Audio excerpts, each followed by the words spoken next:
नमस्कार दोस्तों, स्वागत है आपके अपने YouTube channel uneasy coaching classes में। तो आज हम पढ़ने वाले हैं तने के बारे में। और पिछली क्लास में हमने पढ़ा था जो जड़ होती है उसके बारे में। जड़ किससे निर्माण होती है? जड़ बनती है जो भ्रूण का भाग होता है, यानी जब बीज अंकुरित होता है उसके बाद जो उसके अंदर भ्रूण होता है, भ्रूण के जो मूलांकुर भाग होता है उससे बनता है, जड़ का निर्माण होता है। और जो प्रांकुर होता है उससे पर्रोह है या फिर तने का निर्माण होता है। तो उसी के बारे में बात करने वाले हैं। हम पढ़ रहे हैं पुष्पी पादपों की आकारिकी, चैप्टर नंबर 5, तना। अब तने के बारे में देखने वाले हैं। अब तने का निर्माण किस प्रकार होता है? ये बीज है, इसके अंदर है भ्रूण, ये आ जाता है प्रांकुर और ये आ जाता है मूलांकुर। प्रांकुर और मूलांकुर, मूलांकुर से मूल तंत्र या फिर रूट सिस्टम का निर्माण होता है और प्रांकुर से पर्रोह का निर्माण होता है, जिसमें क्या आता है? तना, पत्तियां, पुष्प और क्या क्या आते हैं? फल आ जाता है। इस प्रकार ये कुछ चीजें आ जाती है और इसके अंदर मूल यानी केवल मूल आती है। अभी देखने वाले हैं तने के बारे में। तो आगे जाकर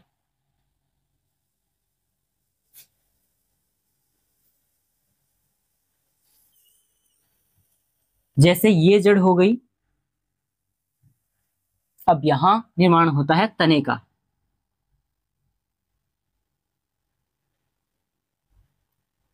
इस प्रकार ये खंडित होता है, यानी अलग अलग पोरियां क्या है इसके अंदर बनी होते हैं, इनको बोलते हैं पोरियां। पोरियां या फिर क्या है, ये अलग अलग संधियां, उनका निर्माण होता है, संधियां होती है इनके बीच में।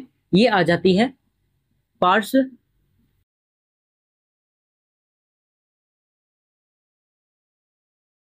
कक्षत कलिका, यानी यहां से जो कलिका या फिर ये जो बड होती है, इससे इसको क्या बोलते हैं? पार्श्व कक्षक कलिका बोलते हैं। और इससे इस प्रकार क्या है, शाखाओं का निर्माण होता है और जहां पर पत्तियों का निर्माण भी होता है। इस प्रकार पत्तियां लगती है और यहाँ पर कैसे पुष्प का निर्माण होता है। और जो ऊपर वाला शीर्ष होता है उसको बोलते हैं शीर्षस्थ कलिका।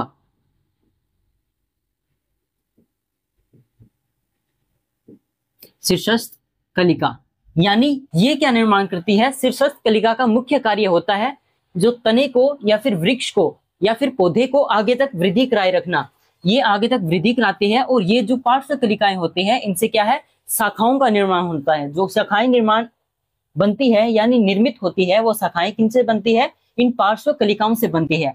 और इसके बाद जैसे जैसे तना आगे बढ़ता जाएगा उस प्रकार जैसे छाल के जैसे क्या उसके बाद कठोर होता जाएगा। यानी पेड़ जैसे वृद्धि करता है, यानी एक पौधा होता है उसके बाद वो थोड़ा और बड़ा होता है, उसके बाद वो क्या बनता है?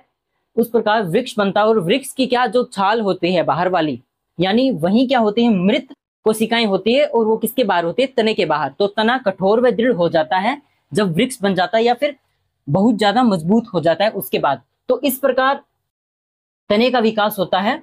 और ये पोरियां होती है जो अलग अलग करती है, बताती है हमको कि यहाँ से पार्श्व कलिकाएं निकलती है या फिर यह है शीर्षस्थ कलिकाएं। शीर्षस्थ कलिकाओं के बाद आगे क्या बनता है? इनके बाद पुष्प बनता है और पुष्प से आगे किसका निर्माण होता है? फल से जो फल का निर्माण होता है वो होता है।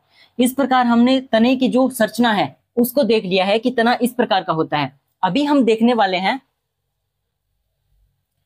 कि ये किस प्रकार से कितने प्रकार के पाए जाते हैं तने, और इसके बाद में इसका रूपांतरण क्या है और किस किस काम में आता है, इसका कार्य देखते हैं। सबसे पहले मुख्य कार्य है पौधे को सहारा देना। मुख्य कार्य इसका यही होता है कि पौधे को यह एक जगह पर स्थिर रखता है, वह सहारा देता है। इसमें स्क्लेरेनकाइमा व पेरेनकाइमा पाए जाता है, जो फ्लेक्सिबल भी होते हैं और दृढ़ भी होते हैं, जो मदद करते हैं एक जगह पर स्थिर रहने के लिए पौधों को। 2 नंबर, इनके अंदर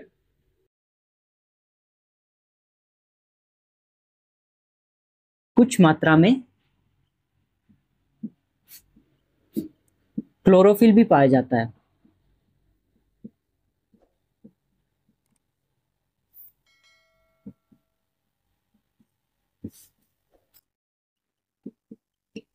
यानी कुछ मात्रा में क्या पाया जाता है, क्लोरोफिल पाया जाता है। और ये क्लोरोफिल किसका कार्य करता है, प्रकाश संश्लेषण का कार्य करता है।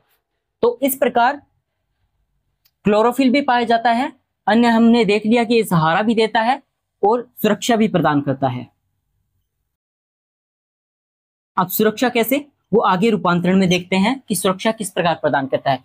तो हमने किसकी संरचना देख ली, तने की संरचना देख ली। अभी हम देखने वाले हैं तने के बाद में इसमें किस किस प्रकार के रूपांतरण हैं और क्या इसके कार्य हैं।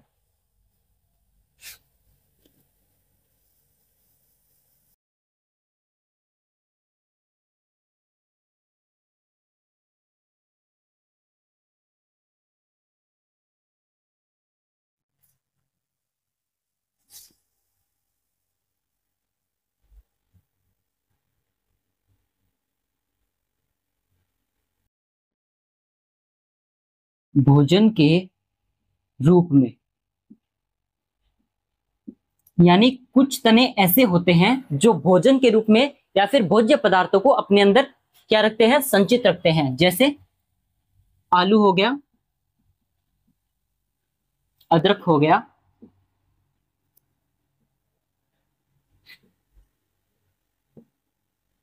हल्दी, अरबी।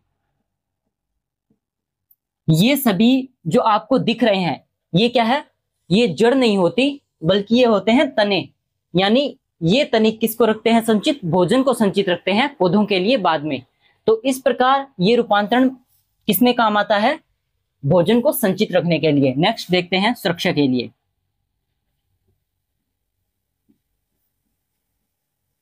सुरक्षा के लिए व सहारे के लिए।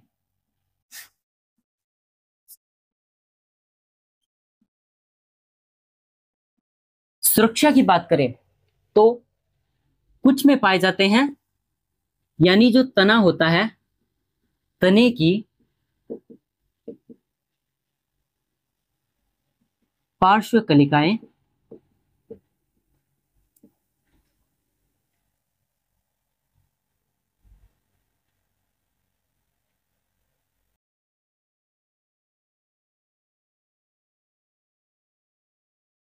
दृढ़ होकर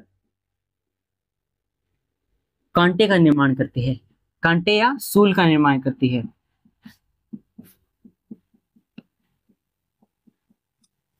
यानी कुछ में क्या है, कुछ पौधों में जो तने की पार्श्व कलिकाएं होती है वो क्या है, दृढ़ हो जाती है और उनके बाद ये कांटे का निर्माण करती है। और वो कांटे क्या है, अन्य जानवरों से उनकी रक्षा करते हैं, यानी अन्य जानवर उसे नहीं खा पाते, इसलिए वो उसके अंदर कांटे पाए जाते हैं। नेक्स्ट देखते हैं सहारे के लिए। अब यदि सहारे की बात करें तो इसमें क्या होगा, इसमें पार्श्व कलिकाएं क्या होगी,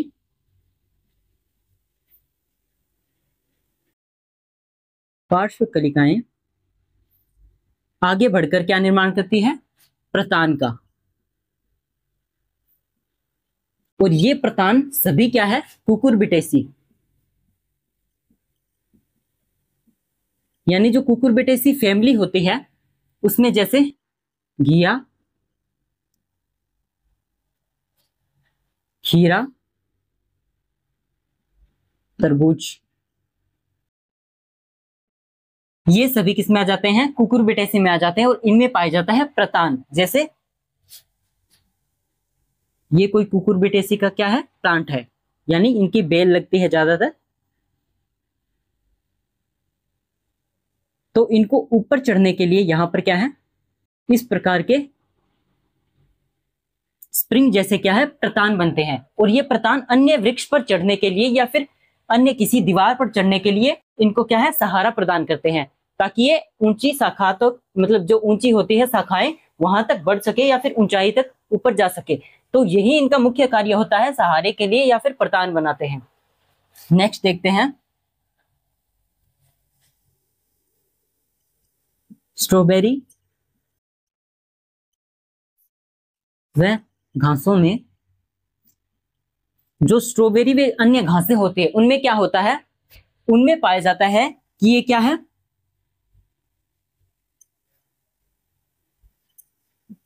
ये जमीन से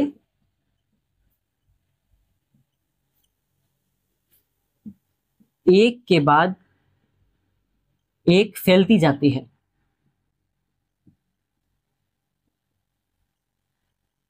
यानी वृद्धि करती रहती है। ये किस प्रकार से वृद्धि करती है वो देखते हैं इधर। जैसे ये भूमि हो गई और इस भूमि में क्या होगा, इस भूमि में ये कोई स्ट्रॉबेरी या फिर घास का पौधा मान लीजिए, घास मान लीजिए, और ये घास क्या करती है, जैसे ये वृद्धि हो गई, यहां से इसकी जड़ें हो गई, तो ये भूमि से ऐसे जाकर भूमिगत वृद्धि करती है और यहां से फिर से एक नए घास का निर्माण हो गया और फिर से ऐसे भूमिगत गति करेगी और वृद्धि होगी फिर से ऐसे। यानी बहुत सारे इस प्रकार क्या है, पूरे घास का मैदान इस प्रकार से बन जाता है। तो इसी तरह से क्या होगा, स्ट्रॉबेरी व घासों में होगा। अब देखते हैं हम अन्य कि अन्य में क्या होता है।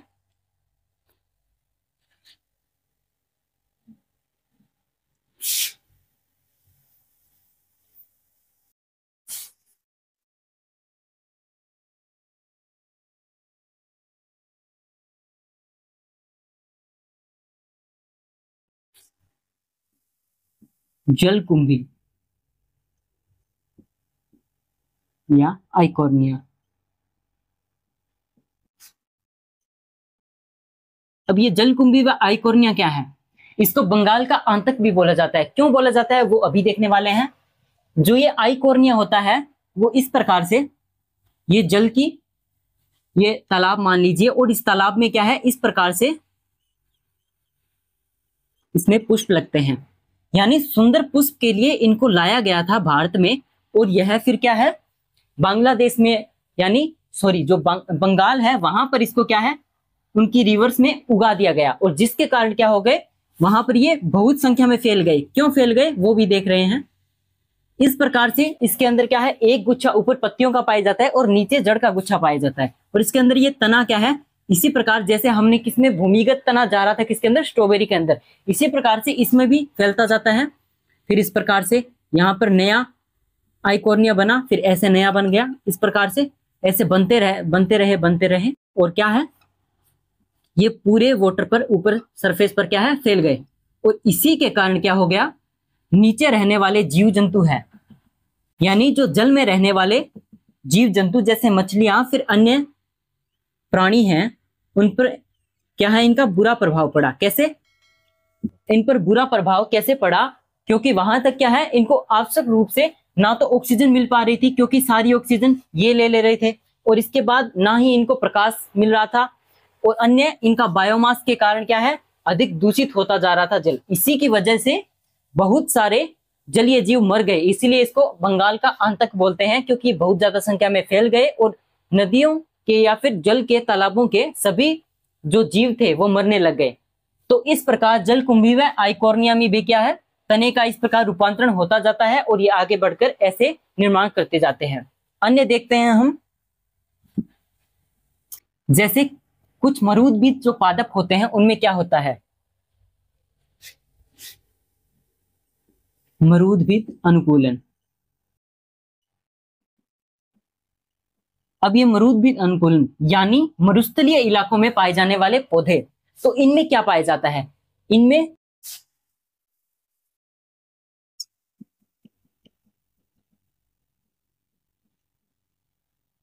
जैसे ही जो इनके प्लांट्स होते हैं उनमें क्या है, पत्तियां छोटी होती है और तना मोटा हो जाता है।